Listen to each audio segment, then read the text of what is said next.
Baik, Assalamualaikum warahmatullahi wabarakatuh. Perkenalkan, nama saya Sherina Francisca. Saya dari Prodi Pendidikan Agama Islam kelas 4D. Nomor absen 5.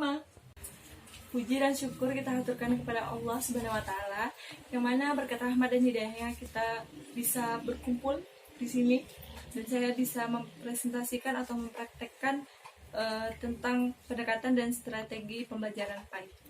Sebelumnya, yang saya hormati Bapak Sukino selaku dosen pengampu mata kuliah pendekatan dan strategi pembelajaran PAI.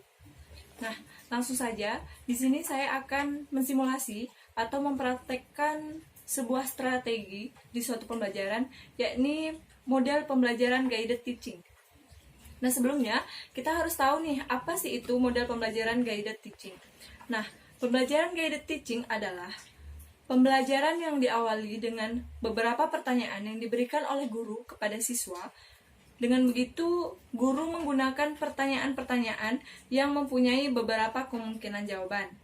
Jadi, tidak hanya memiliki satu jawaban saja.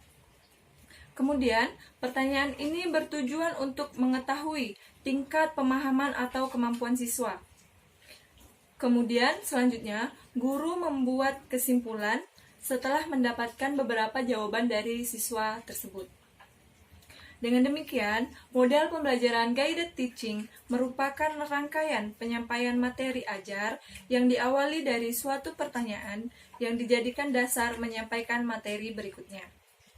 Selanjutnya, langkah-langkah dalam pembelajaran guided teaching yaitu menyampaikan beberapa pertanyaan kepada siswa untuk mengetahui pikiran atau kemampuan yang dimiliki oleh siswa, karena setiap siswa memiliki kemampuan dan pengetahuan yang berbeda-beda. Kemudian, kita harus memberikan waktu beberapa menit kepada siswa untuk menjawab pertanyaan. Yang selanjutnya, mintalah siswa untuk menyampaikan hasil jawaban dari pertanyaan yang telah kita berikan tadi.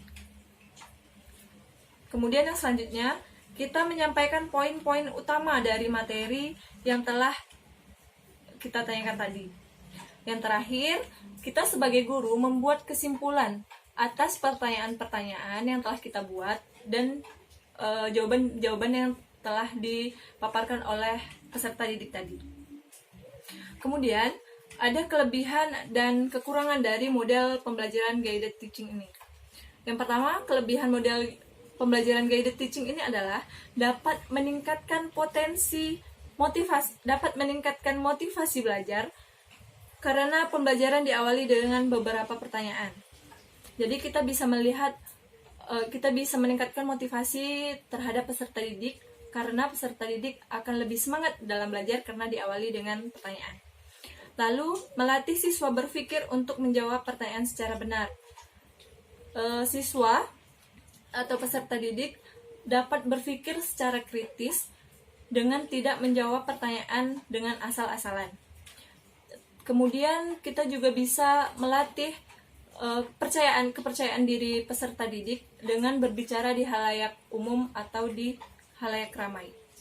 Kemudian dapat meningkatkan kerjasama siswa karena dalam belajar dibentuk kelompok-kelompok kecil jika mereka bekerja sama dengan kelompok-kelompok kecil. Jadi dalam guided teaching ini, sebelum memberi pertanyaan, guru bisa menentukan apakah siswanya tadi dibentuk secara kelompok-kelompok kecil atau per individu. Selanjutnya, ada kekurangan dari model pembelajaran guided teaching ini. Yang pertama, kadang-kadang terjadi kelarutan dalam pertanyaan sehingga materi yang akan diajarkan kurang tersampaikan dengan baik. Terkadang itu pendidik terlalu larut dalam memberikan pertanyaan sehingga cakupan materinya menyebar kemana-mana.